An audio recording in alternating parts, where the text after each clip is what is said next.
There's lots of people today looking at the presidential election of 2012, the Republicans losing the Senate, conservatism seeming to not be sure where it's going, and they're concluding that the Republican Party is uncompetitive or that conservatism is outdated. And this reflects a failure to look all the way up and down the ballot. Actually, in 2010 and 2012, the Republican Party became the majority party in state governments nationwide. 30 of the nation's governors are Republican. 58 of the nation's 98 legislative chambers, partisan legislative chambers, are Republican. Republicans have the governorship and the legislature in almost half of the states, accounting for more than half of the population. So this is an area where the Republicans have supplanted the Democrats. The Democrats used to have trouble winning the presidential elections. They lost 5 out of 6 popular votes for president from 1968 to 1988. But they always held the U.S. House of Representatives during this period, and they were always by far the majority party in state government. What's actually happened in the last 20 years is a flip-flop. The Republicans have lost the ability to win presidential elections. They've lost 5 out of the last 6 presidential elections in the popular vote, but they've become the majority party in the U.S. House for most of this period and the majority party in state government.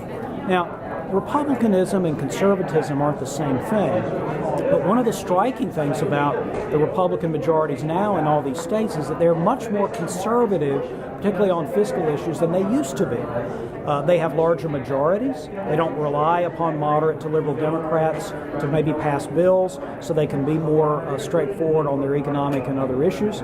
And so it's not just Republicans that are doing well at the state level. Conservatism is probably stronger in state capitals today than it has really been since the 1920s. Now, how much of this translates into a model for national performance is open to debate. One of the reasons why you get better fiscal outcomes out of conservatives at state capitals is because there's, in almost every state, a balanced budget requirement. You have to make the operating budget expenditure and revenue balance. Of course, the federal government doesn't have to, and so this forces people to make decisions at the state level that we're not yet forced to do at the federal level. Still, I think the conservative movement needs to be looking at its successes, which are largely available outside of Washington, and replicate them rather than to focus on its failures. One final thing I'll say. The founders of the country originally designed the U.S. House to be directly representative of popular will, but the U.S. Senate was actually to represent states. This is another flip-flop that we've seen in the last few decades. The Senate, of course, is now directly elected by the population, so states don't really have anything to do with the Senate, but actually state legislatures and governors have a lot to do with the U.S. House.